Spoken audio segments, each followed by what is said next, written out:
Top Canelo with the jab, but he had a size advantage, massive size advantage on Canelo.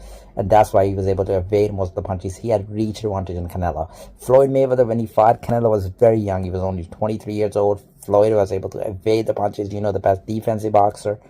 It was a 155. Now, this fight is a 168 super middleweight championship with Terence Crawford, who has bulked up. We don't even know where his punching power is going to be, because Terence Crawford, he hasn't fought at this weight before. He's been fighting on 147, but 168 is putting a lot of muscle on. So what that can potentially do is, although we do think is going to be, he's going to slow down, he's not going to have the same stamina, he's not going to have the same speed, but what that could come up is like a higher punching power. It could go the other way, like people are saying that he's not going to be able to hurt Canelo, but he might be able to put something that we can't think of right now. But with the other thing, they're broadcasting the fight on Netflix. I think this is such an amazing opportunity. Netflix actually played the long game. We're not paying 60 pounds for the pay-per-view. I mean, like the UFC, the pay-per-view is like 60 pounds, 70 pounds, just spending a lot of money. They've got the pay-per-view on Netflix.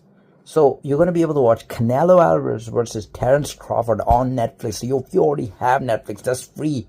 That's good marketing, actually, because a lot of people who don't have Netflix, just for the fight itself, they're going to buy Netflix. They're going to buy the subscription, because that will come with some other perks too. And yeah, they're still, it's still good for them. It's still a good deal, because they're not spending 60 pounds, but they're getting Netflix, right? So not only you're getting to watch this fight, but you're getting to watch everything else that comes with Netflix. And now we know WWE is also on Netflix. I wish UFC actually makes a deal with Netflix. I know they got a new deal with another company, but I hope they can actually cut a deal with Netflix. That would be so much better. But guys, predictions for the fight is that Canelo, I think it's going to be a bit too much for Terence Crawford. I think Canelo is an amazing boxer. I think his counter shots, he's going to attack the body, and Crawford, with the weight that he's actually put on, by taking the body shots, Canelo is going to gas him out a little bit. And because Crawford's already put the weight on, he's going to be a bit slower. I think, I know, I can see Crawford being fast in the first few rounds, but I can see, because he's carrying a lot of weight,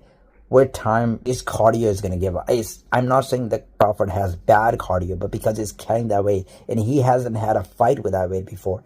And I know he's been training, but training is different. You're not putting the same pace on. You can do 5 rounds in training. You can do 12 rounds in training, but it's different from the fight, because you're giving your full 100%. So I see Canelo might be a bit too much. I think it's just because Canelo is not going to take the step back. He's going to put constant pressure on, and Canelo has actually leaned down for this fight. So he's going to be fast, and Canelo has never been dropped. I'm not talking about getting knocked out. Canelo has never actually been dropped. So let's see how this fight goes. I got Canelo in this one, but it will be great to actually watch it on Netflix.